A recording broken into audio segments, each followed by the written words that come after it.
Sou peregrino aqui, em terra estranha estou, no reino. Bem-vindo ao podcast Estrangeiros e Peregrinos. A mensagem de hoje será apresentada por Dennis Allen. No final desta mensagem sobre como os seguidores de Cristo se identificam, darei a resposta à pergunta 775 e uma nova pergunta, para continuar incentivando o seu estudo da Palavra do Senhor. Mas vamos primeiro refletir sobre os seguidores de Cristo. Nos dias atuais, as pessoas que se consideram seguidores de Cristo se identificam com uma grande variedade de rótulos. Enquanto muitos usam palavras como cristão para se apresentarem, é comum ouvir outras palavras mais específicas. Eu tenho amigos e parentes que se descrevem como presbiterianos, metodistas, batistas, católicos, wesleyanos, assembleanos, pentecostais, luteranos e assim vai. É provável que cada pessoa ouvindo esta mensagem hoje encontre as mesmas descrições e outras entre seus amigos e parentes. Cada um desses nomes tem uma história. Quando ouvimos palavras como católico, universal, internacional ou mundial, a ênfase está na organização geral que abrange grupos ou congregações ao redor do mundo. Palavras como presbiteriano, metodista, batista, adventista e pentecostal frisam doutrinas enfatizadas nesses grupos. Nomes como luterano e wesleyano focalizam os homens cujos ensinamentos são especialmente influentes nas tradições religiosas desses grupos.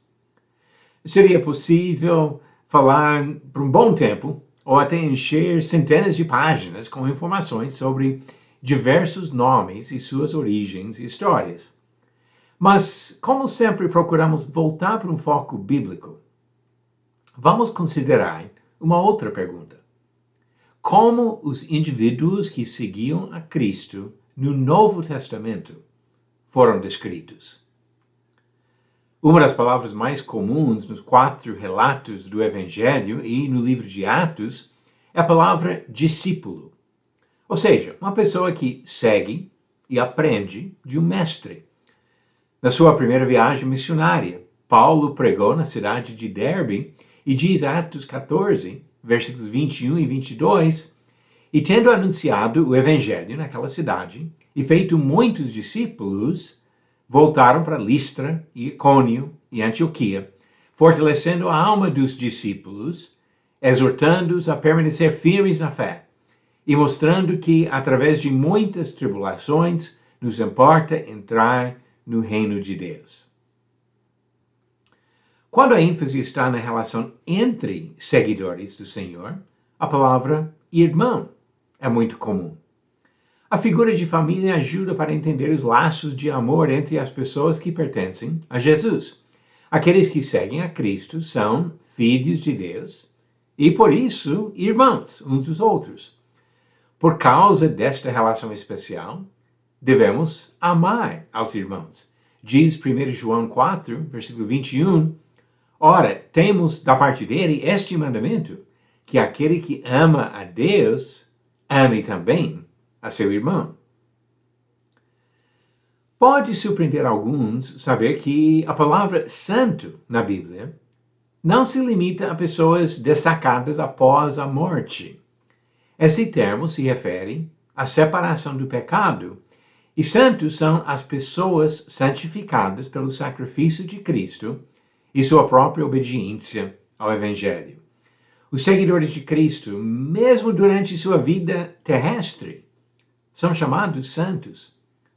Paulo frequentemente chamava os servos vivos de santos, como no início da epístola aos Colossenses. Colossenses capítulo 1, versículo 2 diz, aos santos e fiéis irmãos em Cristo que se encontram em Colossos, graça e paz a vós outros da parte de Deus, nosso Pai. Embora a palavra apareça apenas 3 vezes na Bíblia, A palavra cristão se tornou uma palavra preferida por muitos que buscam honrar a Jesus. Essa palavra aparece em Atos 11, versículo 26, Atos 26, versículo 28 e 1 Pedro, capítulo 4, versículo 16. Um cristão é um que pertence a Cristo. Várias outras descrições aparecem no Novo Testamento. Os fiéis acreditam e confiam no Senhor. Os eleitos são os escolhidos, aqueles identificados como propriedade do Senhor. Estas duas palavras, fiéis e eleitos, aparecem em Apocalipse 17, versículo 14. As pessoas que pertencem a Jesus são as pedras que vivem. 1 Pedro 2, versículo 5. Ocupam um lugar especial como membros do corpo de Cristo. 1 Coríntios capítulo 12, versículo 27. Na nossa leitura do Novo Testamento, encontramos esses e outros termos para identificar as pessoas que pertencem a Cristo. Mas não achamos os nomes partidários que eu citei no início desta mensagem. Pelo contrário, Paulo avisou sobre o perigo de nos identificar com tais nomes. 1 Coríntios capítulo 1, do versículo 11 ao 13, um texto que alerta sobre o perigo desse tipo de partidarismo. Não seria melhor evitar termos que dividem e procurar nos identificar como pessoas leais a Jesus Cristo? E agora a pergunta 775 e a prometida resposta. Em qual das suas cartas Paulo disse que ele foi crucificado com Cristo? Alternativas: A. Romanos, B. 1 Coríntios, C. Gálatas ou D. 2 Timóteo. A resposta certa, alternativa C. Gálatas. Diz Gálatas 2, versículos 19 e 20, porque eu, mediante a própria lei, morri para a lei, a fim de viver para Deus. Estou crucificado com Cristo. Logo, já não sou eu quem vive, mas Cristo vive em mim.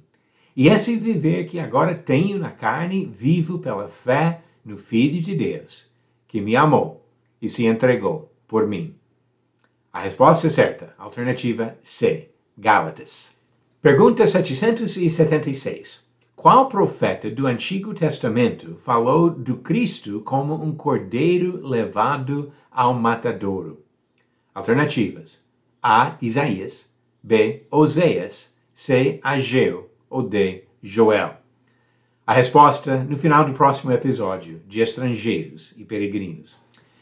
Os homens criam nomes que dividem, mas o Novo Testamento usa descrições que unem os verdadeiros seguidores de Cristo. Vamos procurar ser, de fato, discípulos, cristãos, pedras que vivem, irmãos em Cristo. Obrigado por nos acompanhar nessa jornada pelas Escrituras. Volte amanhã para ouvir mais uma mensagem do podcast Estrangeiros e Peregrinos. Seguimos pelo mundo a viajar.